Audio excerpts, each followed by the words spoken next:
Okay, let's unpack this. Imagine trying to drink from a fire hose. Huh. Yeah, that's a good way to put it. That's kind of what staying informed feels like these days, right? I mean, every single day, something like 7.5 million blog articles get published. 7.5 million. It's staggering. And if you've ever just glanced at the scale of something like WordPress.com, over 409 million monthly visitors, generating 20 billion page views. Mind-boggling numbers. You're just swimming in content. Exactly.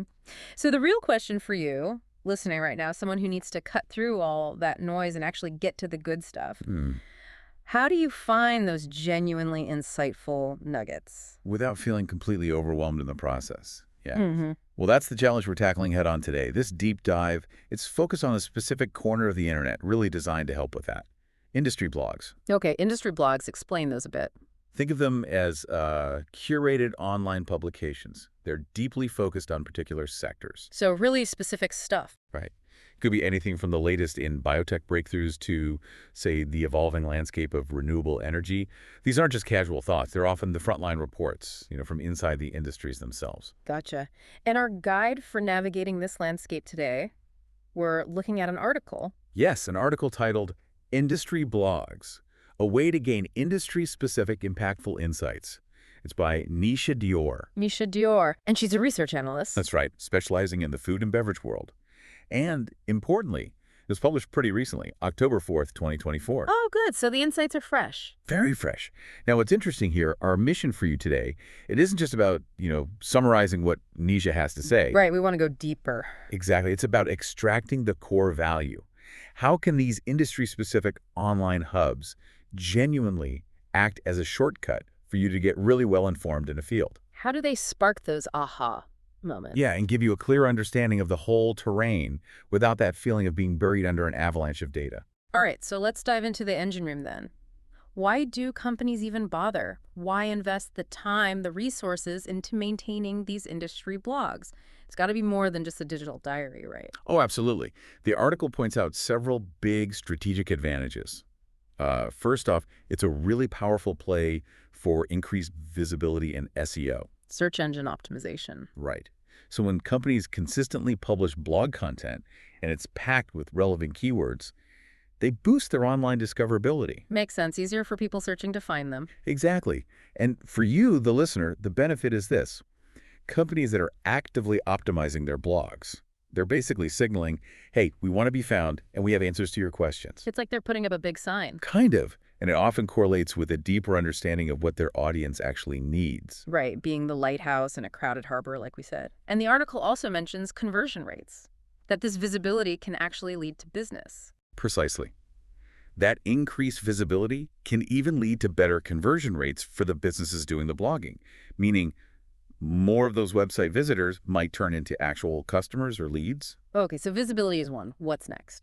Secondly, and maybe this is even more important for your quest for knowledge, maintaining an industry blog is absolutely foundational for establishing credibility and thought leadership. Thought leadership, okay. By consistently sharing their expertise, their insights on trends, well-researched perspectives, companies position themselves as the go-to authorities in their sector. So instead of me Googling endlessly, trying to piece things together from who knows where. Exactly. Yeah. You can identify these authoritative blogs and basically trust that the information they're providing is well-grounded and insightful. It saves you time vetting sources. Makes total sense. It's like pinpointing the most knowledgeable person in a field and getting a direct line to their thinking. What else drives companies to blog? Well, the article also really emphasizes engagement and community building. Blogs can create a space for discussion. Through comment sections and things like that. Yes. Companies can enable comments, foster conversations where readers share their own experiences, ask questions, maybe offer different viewpoints. And that interaction must be gold for the company. Invaluable feedback. It gives them a direct line to customer needs, preferences, which can then feed back into everything from product development to marketing. And for us, as readers, tuning into those discussions can be incredibly revealing. You see the real-world stuff, the challenges, maybe find answers you weren't even looking for. Exactly. It's like having access to a very focused, very informed online forum. You get a real-time pulse on the conversation shaping that industry. Okay, visibility, credibility, engagement, anything else? One more key point. Yeah. Brand loyalty and customer retention. A blog that consistently delivers high-quality, authoritative content becomes a trusted resource. So people keep coming back. Right. They start to rely on it to stay informed, which in turn strengthens their connection to the brand behind the blog.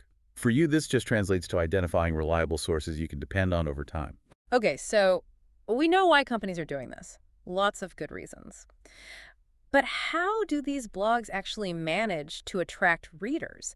How do they cut through that massive daily noise we talked about? Well, the foundation, as the article rightly points out, is always going to be high-quality, relevant content. That's number one. Content is king, as they say. It really is here. If a blog consistently puts out articles that genuinely address the needs and interests of its target audience, offers practical solutions, unique perspectives, valuable data, then people will naturally be drawn to it. So for you listening, it means actively looking for blogs that tackle the specific questions you have about an industry or a technology. Precisely. But even the best content needs to be discoverable, right? Sure, if no one sees it. Exactly. So that's where SEO optimization comes back into play. By strategically using relevant search keywords in their posts, companies significantly improve their search engine rankings. Making it much easier for you to find them when you're searching for something specific. Much easier. And the article also mentions internal linking. Linking between posts on the same site. Yes. That helps readers navigate the site better, and it can lead you to discover related articles you might find just as valuable. Keeps you exploring within a trusted source. Like a well-signposted trail leading to more good information. What other strategies help build that audience? Audience engagement is huge here too. Encouraging comments, making it easy to share posts on social media. That amplifies the reach considerably. So the readers help spread the word. Exactly. And for you, this means engaging blogs can lead you to discover diverse perspectives right there in the comments. You might even connect with other professionals or enthusiasts. And seeing lots of shares can be a signal, right? Like social proof that the content is valuable. Definitely serves as social proof. It indicates relevance. And then there's a really interesting point the article makes about repurposing content. Taking a blog post and turning it into something else. Yes, it's a smart, efficient strategy. That blog content doesn't have to just live as one post. Companies can transform it into newsletters, downloadable guides, maybe infographics, even short videos for social media. So it extends the life and reach of the information. Totally. And it offers you, the reader, potentially more convenient ways to consume it, depending on how you prefer to learn. That makes sense. Different formats for different folks. And check this out. There's a compelling statistic in the article. Blogging firms apparently achieve a positive return on investment 13 times more often than those that don't blog. 13 times. Wow. Yeah, a staggering difference. That strongly suggests investing in quality blog content isn't just nice to have. It's a strategic priority for successful businesses. Which ultimately benefits us, the readers, by creating a richer pool of information. A richer, more accessible pool, exactly. Okay, so established players use blogs to grow and connect, but what about, say, a new business? Or even someone like you or me just trying to wrap our heads around a totally new field. How can we leverage these blogs to get up to speed? This is where these blogs become such an invaluable intelligence resource. For new businesses entering a market, industry blogs act like a real-time window. A window into what's happening right now. Exactly. By consistently reading established blogs in their target sector, they can stay informed on the latest trends, understand the prevailing best practices, and crucially, get a handle on the competitive environment. So for you, if you're diving into a new field, these blogs offer a pretty quick way to get a high-level overview, see who the key players are. A relatively quick and efficient way, yes. It's like doing your homework before the first day of class. Good analogy. What else can you learn? Well, the article highlights that these blogs offer significant insights into consumer behavior and preferences, too. How so? By watching what topics resonate with readers, what questions they're asking, what opinions they're voicing in the comments, businesses can refine their own products or services to better match what the market wants. And for you, the reader, it provides a deeper understanding of what actually matters to the target audience in that industry, their needs, their pain points. Absolutely. And that direct feedback loop through the comments section we mentioned Must be incredibly valuable for a new player. Oh, absolutely. It's a direct, unfiltered stream of thoughts from potential customers, from stakeholders. New businesses can get immediate feedback on ideas, spot potential problems. Use that info to adapt and improve. Right, and as a reader, you get that real-world perspective on how different ideas or products are actually being received and debated. Fascinating. Anything else for newcomers? One last point the article underscores is analyzing competitors' blogs. Ah, keeping tabs on the competition. Exactly. Monitoring what rivals are writing about reveals their strategies, their strengths, their weaknesses. It helps businesses find ways to stand out. And for you, again, reading multiple blogs in an industry gives a much richer, more nuanced view than just relying on one source. Definitely. You get a much more comprehensive picture. So these blogs aren't just broadcasting out, they're powerful tools for listening and learning, too. Okay, let's shift gears slightly. Let's delve into something a bit more nuanced. How do industry blogs actually help shape a brand's identity? Yeah, this is where we see the more, let's say, intangible benefits, but they're just as critical. Industry blogs give businesses a consistent platform to really articulate their core values. Show what they stand for. Exactly. And showcase their expertise, let their unique brand personality shine through. By consistently creating content that aligns with their mission, their vision, they cultivate a distinct voice. A voice that resonates with their target audience. Hopefully, yes, and differentiates them from competitors. For you, this helps you discern the underlying principles, the level of expertise you can expect from different organizations in that field. It's like getting a sense of a company's ethos, not just their product specs. Well put. And that direct interaction we talked about through comments, it really humanizes the brand. Makes them seem less like a faceless corporation. Precisely. It builds a sense of community, strengthens the connection with customers.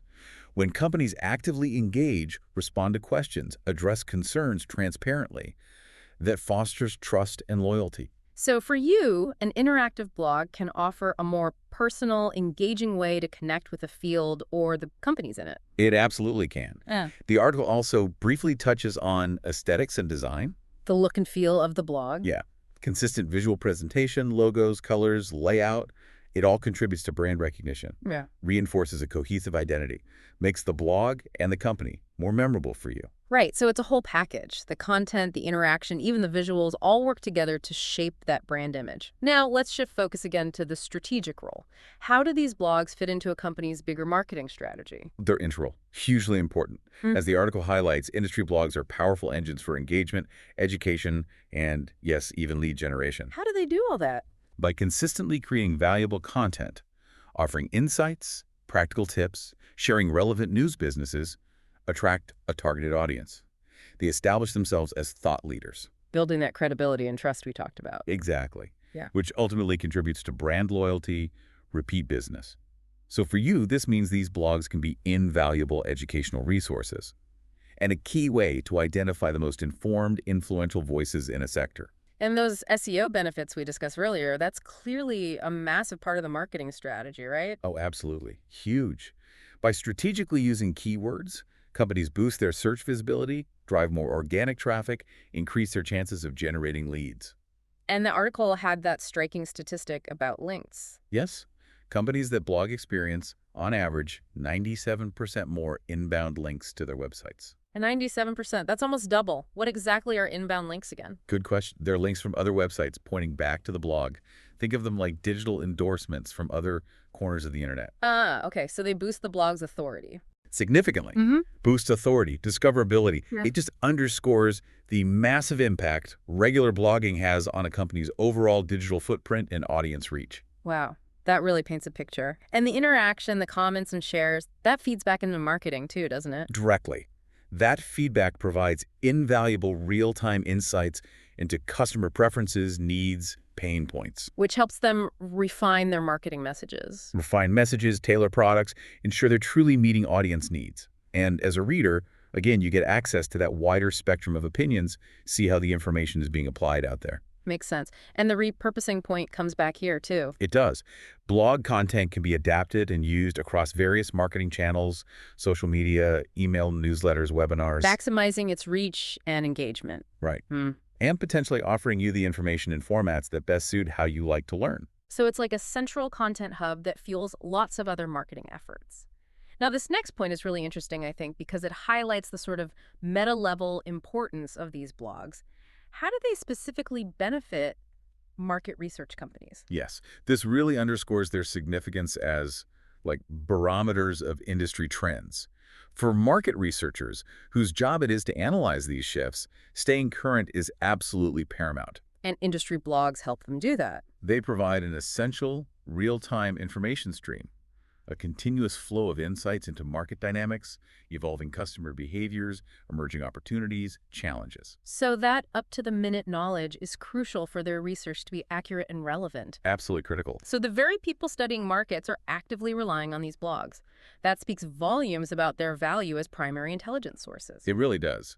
And furthermore, industry blogs often feature expert perspectives, deep case studies, insightful analyses of consumer preferences, market situations. So researchers can use that to deepen their own understanding. Deepen their understanding, refine their own research methods, and ultimately deliver more valuable, actionable insights to their clients. Interesting. And the article also points to the role of reader discussions, the comments again. That provides valuable qualitative data. Qualitative data, like opinions and feelings, not just numbers. Exactly. It complements the traditional quantitative research. It's like having access to this continuous, informal focus group happening right there in the comments. That's a fascinating way to think about it. A constantly evolving source of market intelligence in the comment threads. It really is. And finally, the article notes that when market research firms create and maintain their own industry blogs, When they become the bloggers themselves. yes, it serves as a powerful tool for them to establish themselves as thought leaders, sharing their expertise, their methods, their unique insights. Builds their credibility, attracts clients. Builds a loyal following, boosts credibility, opens doors to new business. It's a self-reinforcing cycle of knowledge sharing and expertise building within the industry. Makes perfect sense. Now, before we wrap up, the article gives us a little background on the author, Nisha Dior. Yes, just briefly. Nisha Dior is a research analyst, has over 3 years of experience, and her specialty is really the intricacies of the food and beverage sectors. Okay, food and beverage. Right. Her expertise covers things like secondary research, data mining, competitive analysis, developing insightful research materials. Basically, her focused experience and analytical rigor add weight to the perspectives in the article we've been discussing. Good to know the source is solid. Okay, so let's try to synthesize all of this. If we boil it down, what are the core takeaways from our deep dive into this article on industry blogs? Well, I think the central message is really clear, and it's quite compelling. Industry blogs are remarkably effective tools. Tools for gaining genuinely meaningful insights across a whole range of industries. Not just surface level stuff. Not at all. They provide a real, efficient way for you, the listener, to understand industry trends, identify the key players, grasp customer perspectives, and do it without getting buried by that information overload. So they offer context, different viewpoints, real-world examples. All of which can significantly deepen your understanding of pretty much any field you're interested in exploring. And for you listening, this means that by, strategically finding and engaging with the blogs relevant to your interests, maybe your job, Yeah. you can stay efficiently informed. Uncover valuable resources, experience those aha moments. Right, those moments that come with a deeper, more nuanced understanding. Which brings us, I guess, to a final thought for you to consider. Given this vast, ever-expanding universe of industry blogs, Yeah. what specific niche or sector are you most curious to explore further right now? And maybe think about what key questions those blogs might help you start to answer as you continue your own journey of learning and discovery.